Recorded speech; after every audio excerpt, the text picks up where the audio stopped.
What's up, people? I'm Shaggy the Opinionated Hippie, and this is the part last of my reviewing and ranking the Rolling Stones studio albums, the 60s. We went backwards because this is where a lot of the really, really good stuff is. Yeah, I'm just going to go through these. I think it's 9 albums they released in the 60s, right? Go through these 9 albums, rank them. No, 10 albums. I'm doing the US versions. It's a mess, the early part of this. Like almost all of their early albums, you have a UK version and a US version. There's a compilation album that's kind of a compilation album that was released in the US as a regular studio album. I'm going to include that because I'm from the US. My experience is music that was released in the US. So I'm just going to make it easy and just embrace the US albums. And yeah, I'm not going to go down. That's a whole confusing rabbit hole that deserves its own video. Is the UK versus the US versus what's a real album in this. One of these on here, well, Bill Wyman said is not an album. It's just a collection of songs. It was released as an album in the US. I'm including it. Yeah, I think there's one.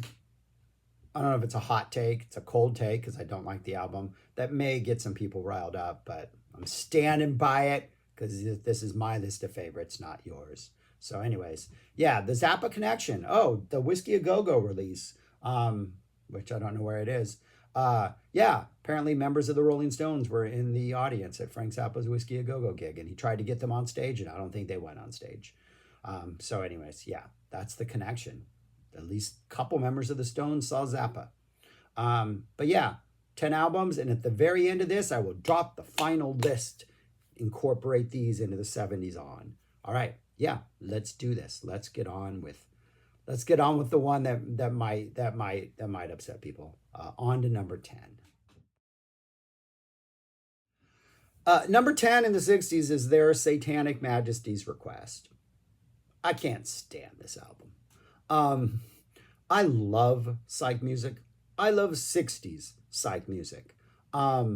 One of my favorite YouTube channels, I don't even know the name of it, but it's some dude just uploads old 60s, not even one-hit wonders, just bands that maybe put out 1 or 2 albums. They never got big. They're like hardcore 60s psych. They sound incredibly dated. It's some of the greatest music ever. I love it. And so I'm predisposed genetically to love albums like this. I can't stand this album. Came out in 67. It was their attempt to do psych music. I just think it's at times lazy. Like the whole long rambling jam that is, what is it called? Sing This All Together, see what happens with the stupid little hidden track that's just noise. No. Gumper, just no. The On With The Show, sort of weird cinematic Beatles, like cinematic, but like, I don't know what it is, like theater, vaudevillian, almost kind of weird Beatlesque thing. The Sing This All Together, which just seems to be mining the same territory the Beatles did. I don't know. It just depresses me how like not good I think this album is. There are great songs on this album. Citadel has potential to be like an even better song than this. I think She's a Rainbow. They nailed it. Should have been just one song. That's it. You did it. Perfection. Walk Away. The Lantern has potential, but I think in the early parts of the song, like the ideas that would make the song better, they don't go with. They go with other ideas. 2,000 Light Years from Home is a pretty good song. There are moments on this album that I think are like good moments. I have playlists on all of my iPods that I still listen to, and I have songs on this album on that playlist. It's not a complete wash, but I think it's a failure. It just insult. The Sing This All Together is just, I think it's insulting. I was in a band. I wasn't in a band, but I lived in a house, and when I was in college, and we had like our living room was essentially just a band set up with drums, bass, keyboards, guitars, all that stuff. And we used to jam and like record ourselves just doing these random crazy instrumental like psych freakouts. I think stuff we did back as amateurs in like our college days was better than Sing This All Together. I think it's insulting. And also, this is one of those albums where like when I was growing up, buying music. We didn't have the internet. We didn't have streaming services. I had to like save my $10 and like invest it wisely because it would be a while before I had another $10 to buy an album. So I waited on this one. I wanted to get it because of my love of psych music, but at the same time, I had never read a positive review of it. Like back in the 70s and 80s, this was just trashed. So it was a while before I finally got around to it. And then finally I got around to it and I was like, oh, yeah, this is not this. They were right. This is trash. And I know in recent years, it's sort of been, people are enjoying it more and it's sort of been reevaluated as like a really honest, good, earnest attempt to be psych. No, not every band needs to play psych music. Yeah, okay, that's it. I know. I don't like this album. I'm done rambling about it. It's not going to be their worst. There are things in the 80s and 90s I'm going to rank lower than this. I'm not stupid. But yeah, this album, I just don't like it. That's my number 10.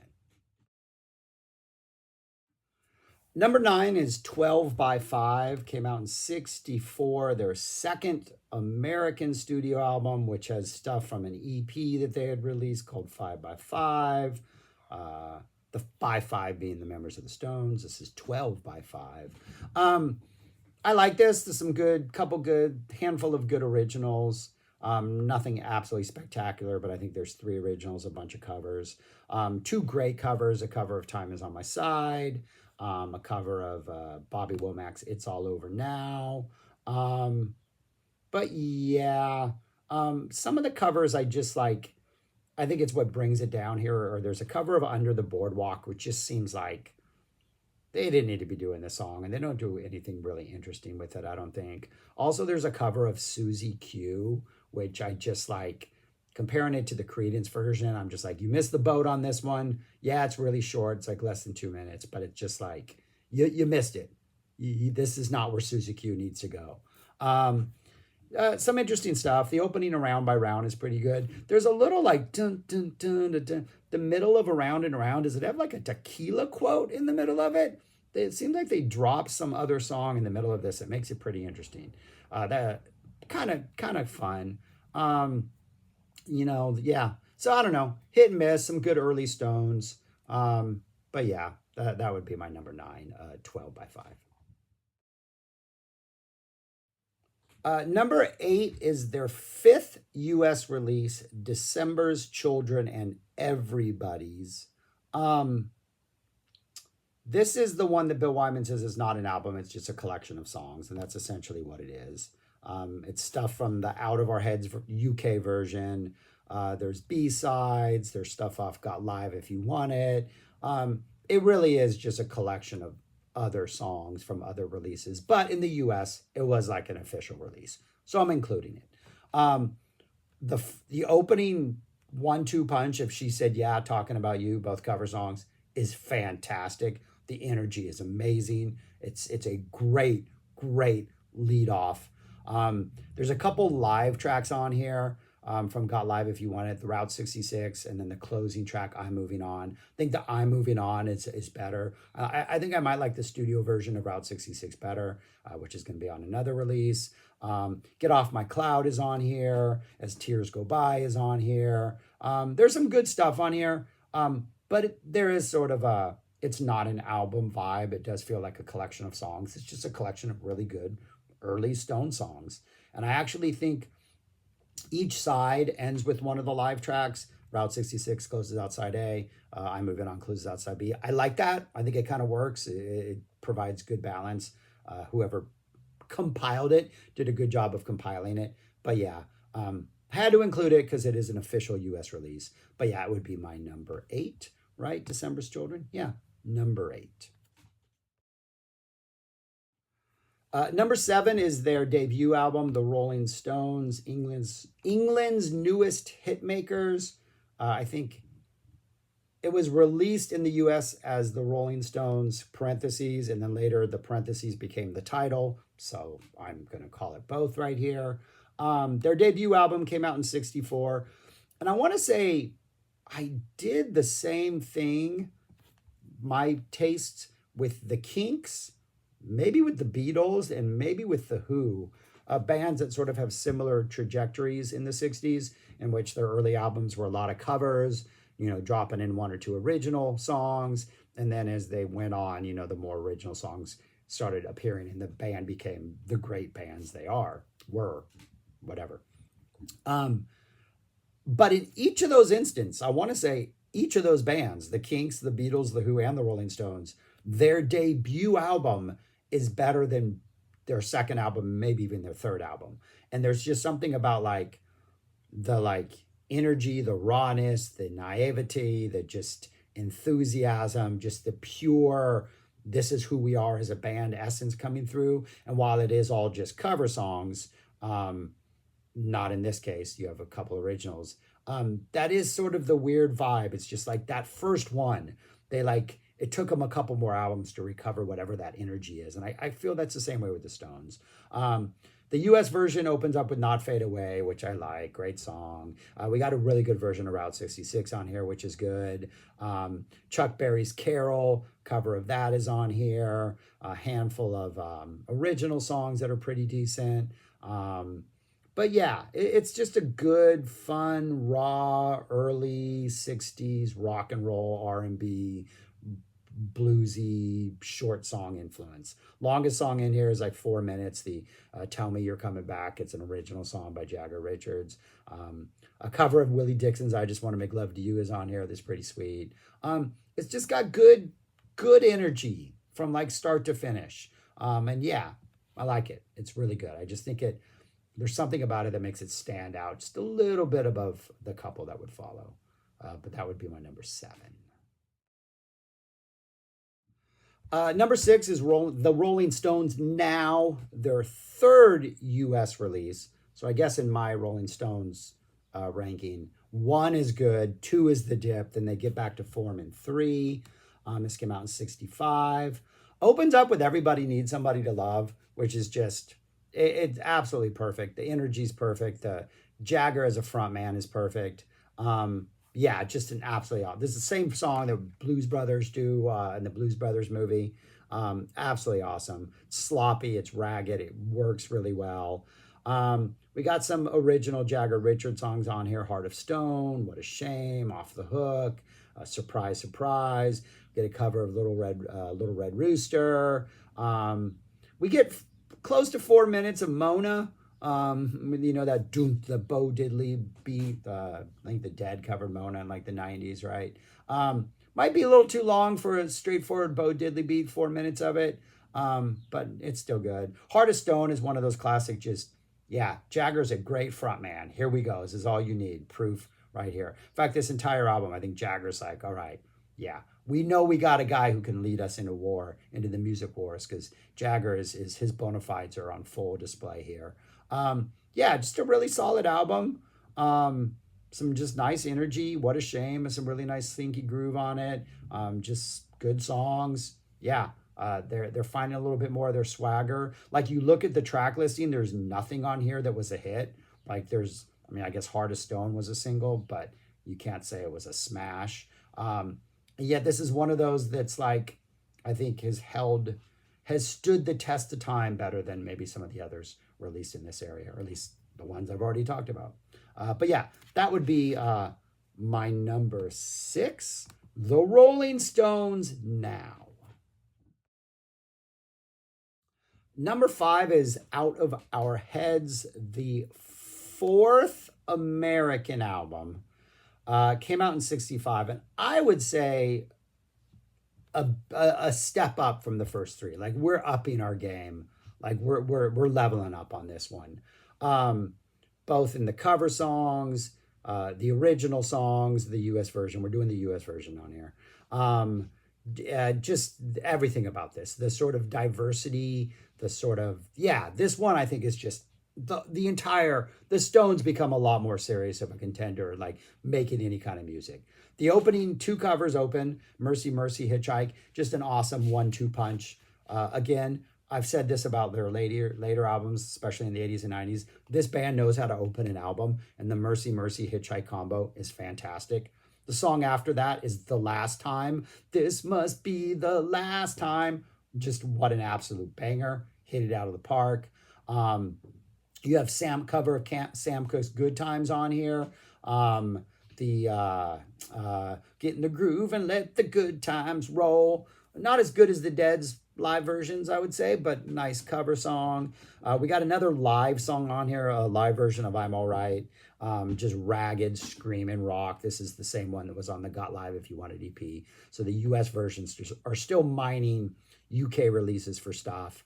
But then side two of the US version, I don't believe it's even on the UK version because the UK was stupid about stuff like this, is I Can't Get No Satisfaction, right? I mean, already we're next leveling up. You got a song called The Under Assistant West Coast Promotion Man, which kind of flirts with Kinks. Like I could see Ray Davies doing this. It'd be a little bit more jauntier and a little bit whimsical more, but the lyrics would still maybe even be a little more darker. You got Play With Fire, which is just such an awesome sort of haunting song, Stones original. The Spider and the Fly, which sounds like it's from the viewpoint of the spider. It has that kind of creepy coming at you swag as you're coming after the fly. Like you don't want to be the fly musically in the song. You're gonna lose. Yeah, just an awesome album from start to finish. Like this is it. They've leveled up hardcore at this point in their career. But yeah, easily my number 5, Out of Our Heads. Their US 4th. Number 4 is Aftermath, which is their, I don't even know where we are. I've lost track of where we are number-wise. But it came out in 1966. The US version, the UK version, I don't even believe has this song on it. But the US version opens up with Painted Black, which right there, I mean, you got to put it somewhere high on a list for that song. I think the UK version opens up with Mother's Little Helper, which isn't even on here. So interesting, but I'll take Painted Black. Lady Jane is on here, the song of which Neil Young stole the melody for Borrowed Tune off Tonight's the Night, which I think Borrowed Tune is like the broken heart center of that album. And the fact that he stole this melody because he was unable to write his own just has always made me love Lady Jane. And the combination of Lady Jane going into Under My Thumb, which follows, just that do-do-do-do-do, just, I don't know, it's just so like comforting after the Lady Jane sort of Baroque weirdness of it. But yeah, little indulgent. This is them just kind of maybe rocking out a little bit. We got an almost 12-minute going home jam, long, indulgent, messy song that closes out the American version that I don't think works, but kind of does work at the same time. It's one of those that the first time, couple times I heard it, I was just like, not sure. This is kind of waste and indulgent. And then the more I listen to the album, the more I just absolutely love the fact that the song just kind of never seems to end. But yeah, nothing really big hits. I don't know what was on the UK version that might also have been left off other than Mother's Little Helper. I think that's pretty much the only one. There's some other songs that they tack on, but that's only the real big hit. But yeah, number 4, Aftermath. Great album with some of their greatest songs. Yeah. Number 3 is what I would argue is the first of the Rolling Stones perfect album run that would continue on, with one exception in there, the Psych music album. Just get rid of that and you have a perfect run of albums for years. Between the Buttons came out in early 67. Yeah, it's just the Stones are in just top form. I don't think there's a cover song on here. I think it's all originals. They're fantastic originals. I don't think there's a hit on here. I don't think they had anything on here that like made it to like Hot Rocks or any of their great albums. Like this is just an album of them just writing really good rock R&B 60 songs. Opens up with Yesterday's Papers, which is one of those that also maybe flirts with a little Kinks. Like you can feel a little bit of Kinks in there.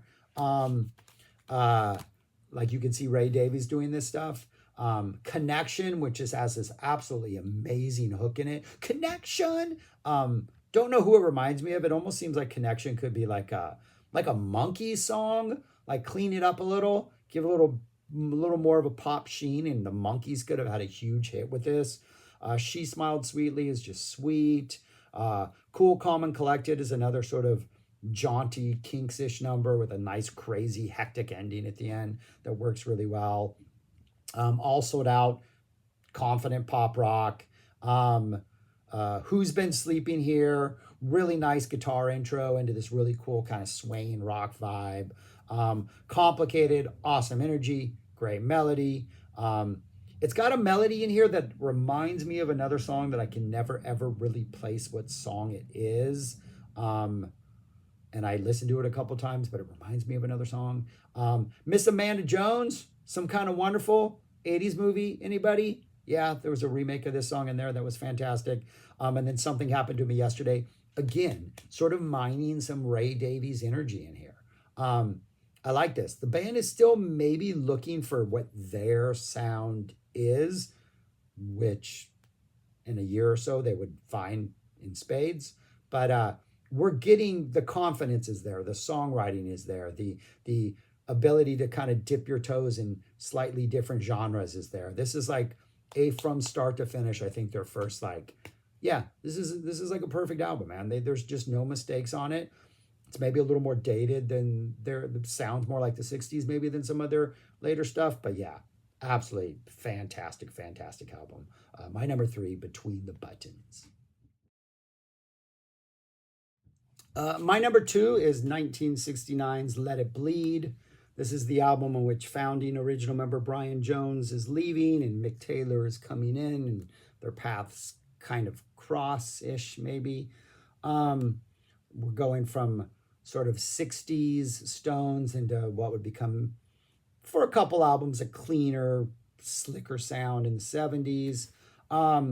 Some of their awesome best songs of all time are on here.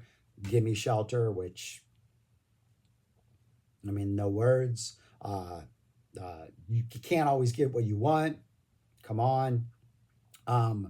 Awesome Monkey Man and Live With Me, both of that sort of sleeker rock style that are just fantastically fun songs. You got an early version of Honky Tonk Women and Country Honk, which is just fantastic.